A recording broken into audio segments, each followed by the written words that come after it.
तर विदर्भाची प्रकृती वेगळी, पश्चिम महाराष्ट्राची प्रकृती वेगळी, मराठवाड्याची प्रकृती वेगळी, आणि मुंबईची प्रकृती तर महाराष्ट्राची आहे की नाही हा मलाही प्रश्न आहे. मोदींच्या समोर तो उघडच आहे सगळ्या गोष्टी. हा एक भाग. दुसरा भाग असा की उद्योग, अर्थव्यवस्था यात मुंबई पुढे गेली, पश्चिम महाराष्ट्र पुढे गेला सहकारी क्षेत्रामध्ये, कारखाने, साखर कारखाने, अमुक तमुक.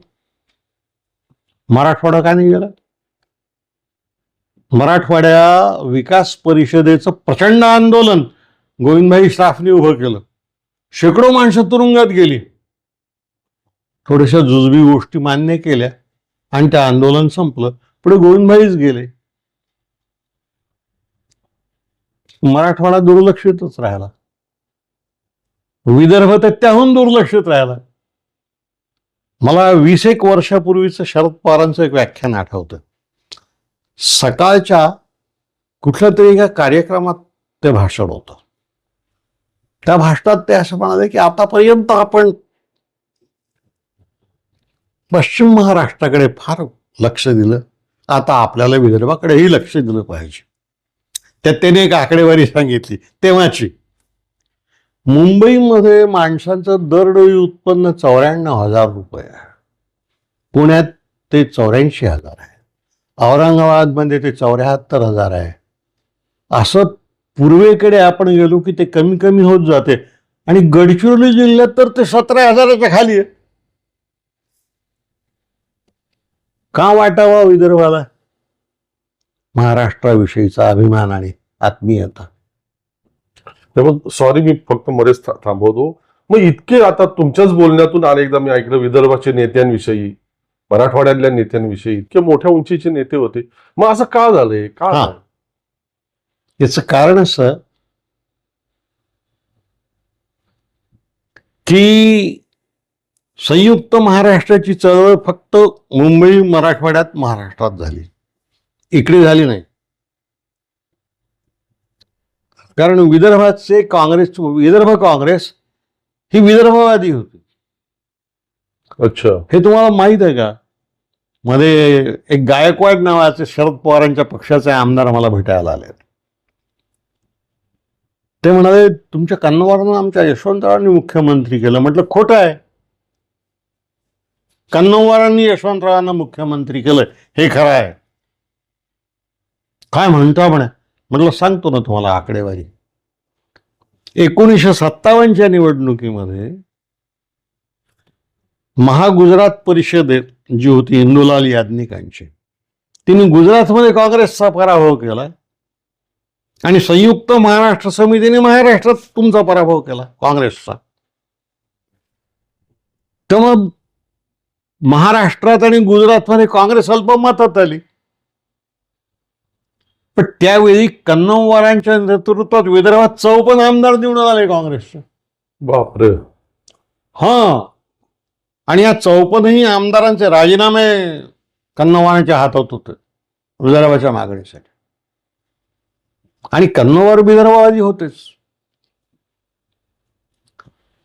तेव्हाची खरी गोष्ट अशी आहे की पंडित नेहरू कन्नमवारांना भेटायला नागपूरला आले. त्यांनी यांना बोलावलं नाही, नेहरू आले.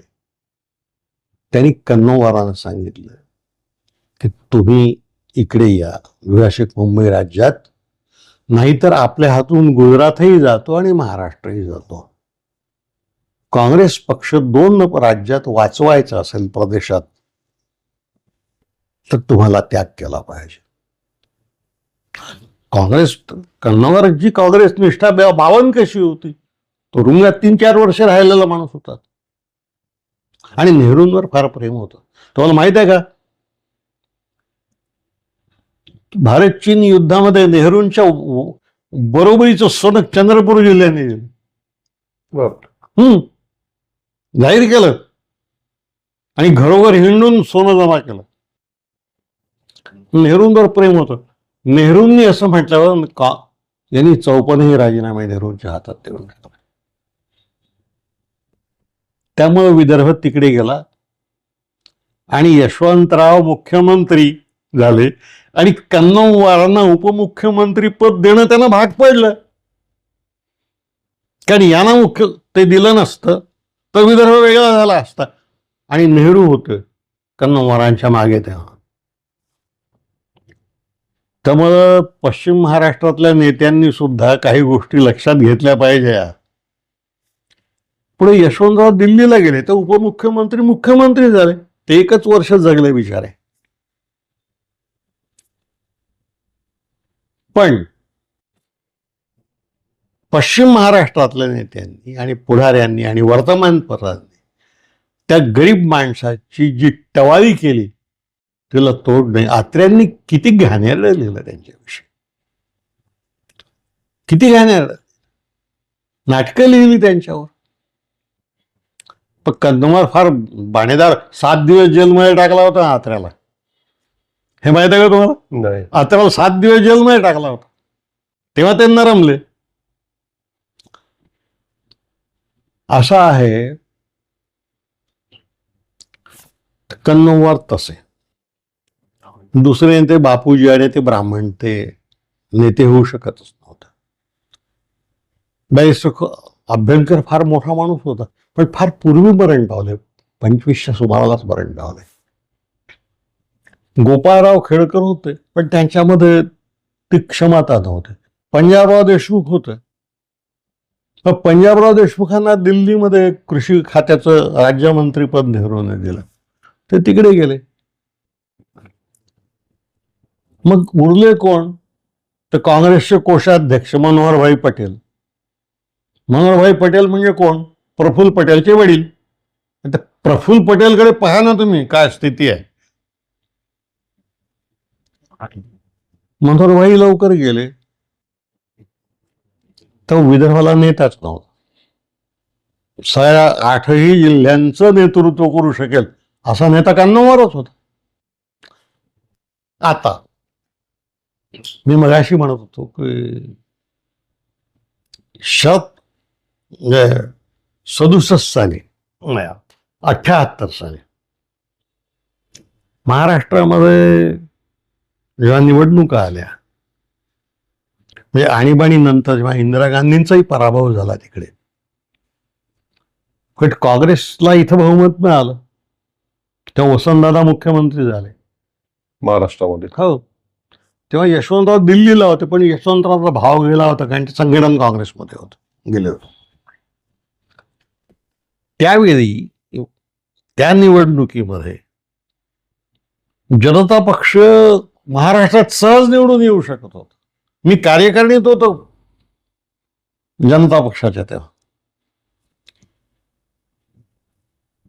तर निवडणुकीच्या तयारीसाठी जी कार्यकारिणीची बैठक झाली त्या बैठकीच्या आदल्या दिवशी SM जोशींनी जाहीर केलं की विधानसभेच्या 100 जागा आम्ही मित्र पक्षांना देणार आहोत.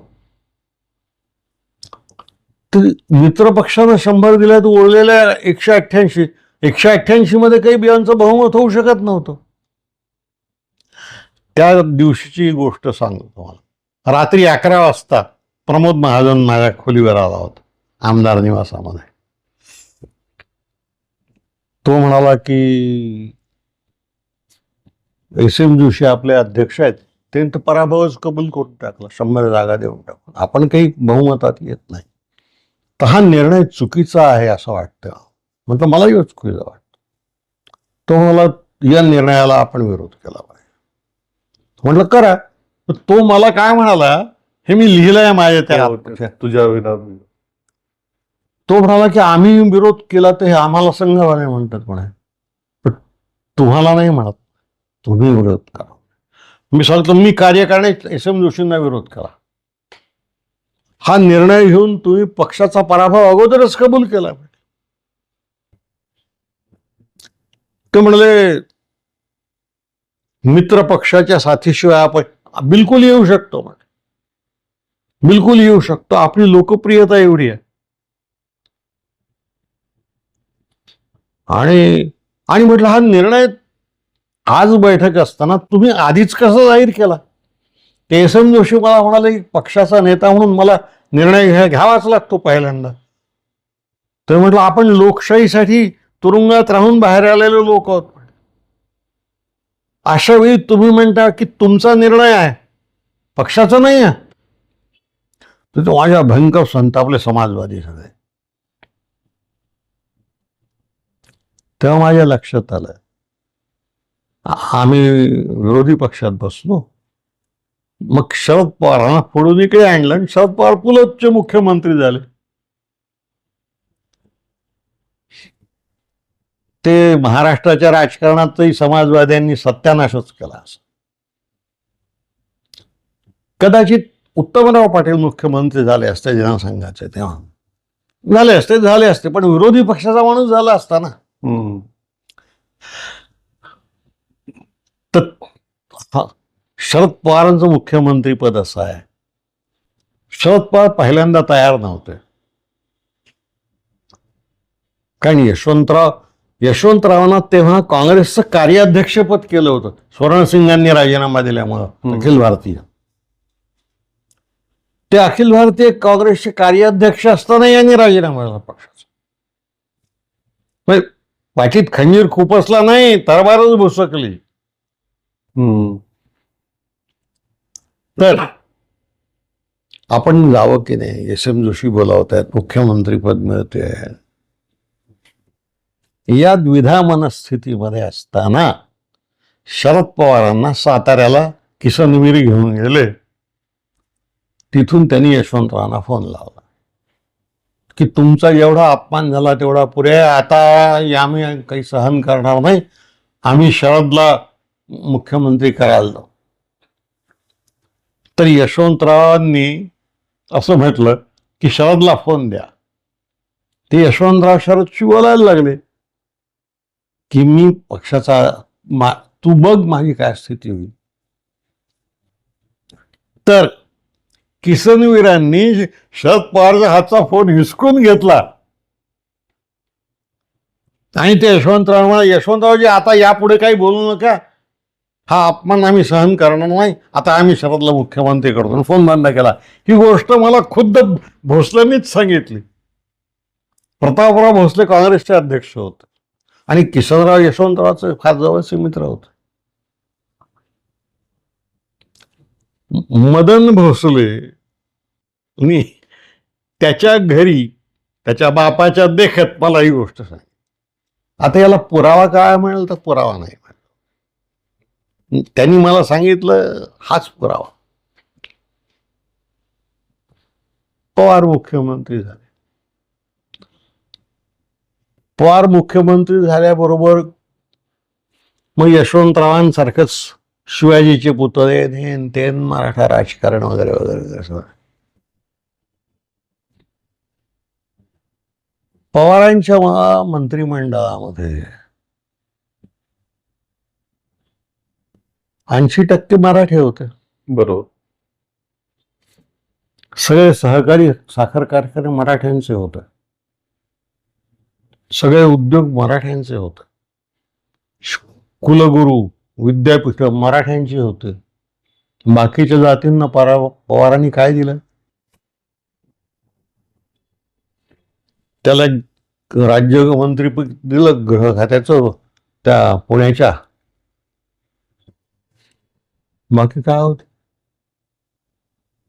पवारांनी एक जातीय राजकारण केलं महाराष्ट्रात. ते सर्वांना सोबत घेऊन चालणारे नेते. नाही, हे ही इमेज आहे. कसं आहे, देशात काँग्रेसचा पराभव झाला होता. देशाच्या मानसिकतेमध्ये काँग्रेस विरोध होता. त्या विरोधाच्या लाटेवर हे स्वार होते. त्यामुळं पवार 50 वर्ष राजकारणात राहूनही पवार राष्ट्रीय का झाले नाहीत? पवारांचं राजकारण, माझे त्यांचे संबंध खूप चांगले आहेत, तरीही सांगतो, व्यक्ती केंद्रीय आणि कुटुंब केंद्रीय. त्यांच्या घरातली 5 माणसं लोकसभेत आणि विधानसभेत. का बरं? बाकीच्या लोकांना तुम्हाला घेता नाही आलं सोबत. आणि जे घेतले ते असं घेतले की बस म्हटलं की बसणार आहे, उठ म्हटलं की उठणार आहे.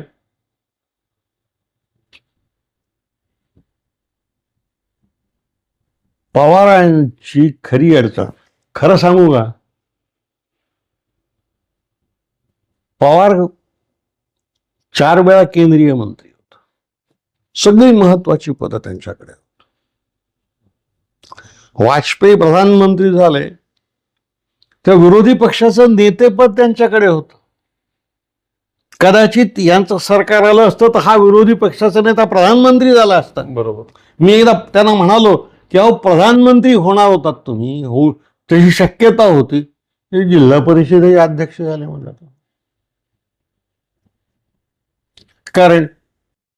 कारण काय तर म्हणे मला हे सोनिया गांधी नीट वागवत नाही. काय वागवत नाही म्हणजे काय म्हटलं? म्हणजे मला त्यांना भेटायचं असेल तर त्या सेक्रेटरीची परवानगी घ्यावी लागते आधी. म्हणे अरे तर तुमच्या व्यक्तिगत कारणासाठी तुम्ही देशाचं राजकारण खराब करणार का? महत्वाचं. बरोबर. आज स्थिती काय आहे पवारांची? अदानीचा च्या धोत्राचा सोगा धरतात एका बाजूला, मोदीची बाजू घेतात, राहुल गांधीला एकदा जेवायला घेऊन जातात. पवार या देशातले 2 नेते असे आहेत, यांच्याविषयी माझं मत असं आहे. नितीश कुमार यांच्या एवढा निलाजरा नेता देशात नाही आणि पवारांच्या इतका अविश्वसनीय नेता दुसरा नाही. कोणाचाही विश्वास नाही त्यांच्यावर. महाराष्ट्राचा सुद्धा विश्वास आता त्यांनी गमावला आहे. विदर्भाला पवार कधीही आपले सवाल वाटले नाही, कधीही आपले वाटले. एकदा ते मला म्हणाले, या दत्ता बेगेच्या घरी एक जेवण होतं, दिलीप कुमार आला होता. मला म्हणाले मला विदर्भ समजलाच नाही. म्हटलं समजला नाही असं नाही म्हटलं, तुम्हाला विदर्भातली चांगली माणसं हाताशी धरता आली नाही, जी तुमचं ऐकतील, ताटाखालचं मांजर होऊन राहतील, ती माणसं तुम्ही घेतली. म्हणजे हातात प्रफुल्ल पटेल हा प्रामाणिक आहे काय म्हटलं? अरे याची सगळी इस्टेट गुजरातमध्ये आहे म्हटलं. तर तुम्ही म्हटलं, मला नेहमी वाटायचं म्हटलं की तुम्हाला माणसांची पारख आहे. म्हणतं मला माणसांची पारख नाही म्हटलं.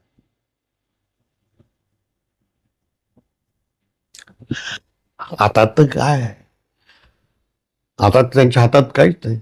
पण मग शरद पवारांनी ठरवलं असतं तर महाराष्ट्राच्या राजकारणाची एवढी अधोगती झाली नसती, होऊ शकली नसती. नसती झाली. पवारांनी जे म्हटलं की गडचिरोलीचं 17,000 खाली उत्पन्न आहे, अरे गांधी म्हणाला अंत्योदय करा म्हणून. गडचिरोलीपासून सुरुवात करायला पाहिजे होती ना विकासाची. तुम्ही सगळे उद्योग बारामतीत, पुण्यात भोगा. महाराष्ट्राची सर्वांगीण प्रगती किंवा हे नाही. ऍब्सोल्युटली नाही, ऍब्सोल्युटली नाही. तुम्ही अजूनही दरडोई उत्पन्न काढा ना जिल्ह्याचं. काय आहे स्थिती, काय स्थिती? पण मग हे त्या जिल्ह्यांमधल्या स्थानिक नेत्यांचं पण अपयश नाही असं आहे. मोदींच्या विरोधात संघाचा कोणी बोलतो का? बीजेपीतला नेता कोणी बोलतो का? योगी तरी बोलतो का? कोण बोलतो? आपल्याकडे नेत्याची व्यक्तिपूजा इतकी मोठी आहे की त्याच्याविषयी त्याच्या विरोधात बोलताच येत नाही. पवारांचं हे अपयश, त्यांचं अधःपतन दिसत असताना सुद्धा तर बोलत नाही. पवारांनी कधीतरी फडणवीसवर टीका केली आहे का? नाही. पवार कधी संघाविरुद्ध बोलले आहेत का? का नाही बोललो? अधप्पल झालाय. आणि खरं सांगू का, पवारांना भवितव्य नाही. मी सांगितलं मागे तर 6 महिन्यापूर्वी मी भेटलो त्यांना. मी त्यांना म्हणालो की अहो 85 वर्षाचं वय आहे, काहीही होऊ शकते. आपण आपल्या अनुयायांची सोय लावायला तरी काँग्रेसमध्ये जा आणि त्यांना काहीतरी पदं मिळवून द्या.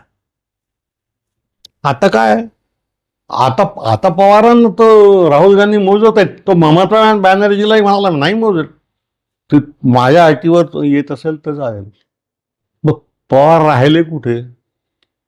यशवंतरावांचा मानसपुत्र, त्यांच्याशी दुरावा घेतला, बैमानी या खंजीर खुपसला. एस.एम. जोशींपासून त्यांच्यापासून ते दूर गेले, ते मरूनही गेले अगोदर. आणि मग हाताशी धरलेले कोण आहे? काय लायकी आहे? तुम्ही पवारांच्या जवळचा मला एक विद्वान माणूस दाखवा. यशवंतरावांनी तर्कतीर्थांना हाताशी धरलं होतं.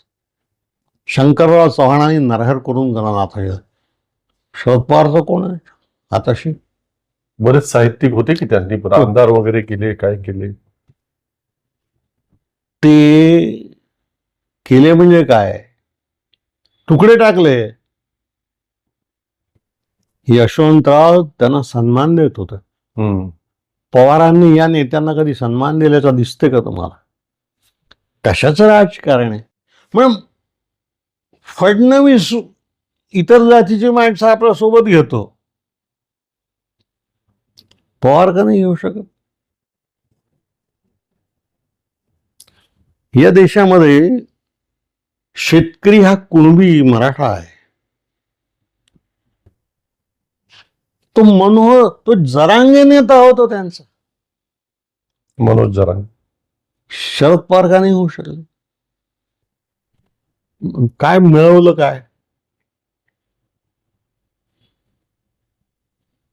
इतिहासात नाव राहील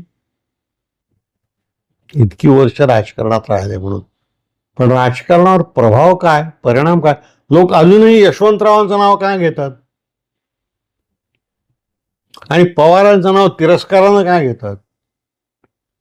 असा आहे, जो माणूस सगळ्यांना मित्र बनवण्याचा आभास निर्माण करतो ना, तो कोणाचाच मित्र होत नाही. तो एकटाच राहतो. मग एकटं राहण्याची प्रतिज्ञा तरी केली पाहिजे. ठीक आहे, मी आपला तुकाराम म्हणाला ना, सत्य असत्याशी मन केले ग्वाही, मानी येले नाही बहुमता. ही तरी भूमिका घ्या. त्याची खरी त्यांची ती यशवंतरावांची अडचण होती. जात धरून ठेवली तर राष्ट्रीय होता येत नाही, आणि राष्ट्रीय व्हायचं असेल तर जात सोडावी लागते. ते सामर्थ्य फक्त एकट्या गांधीमध्ये होतं. हे कसले लोक आहेत?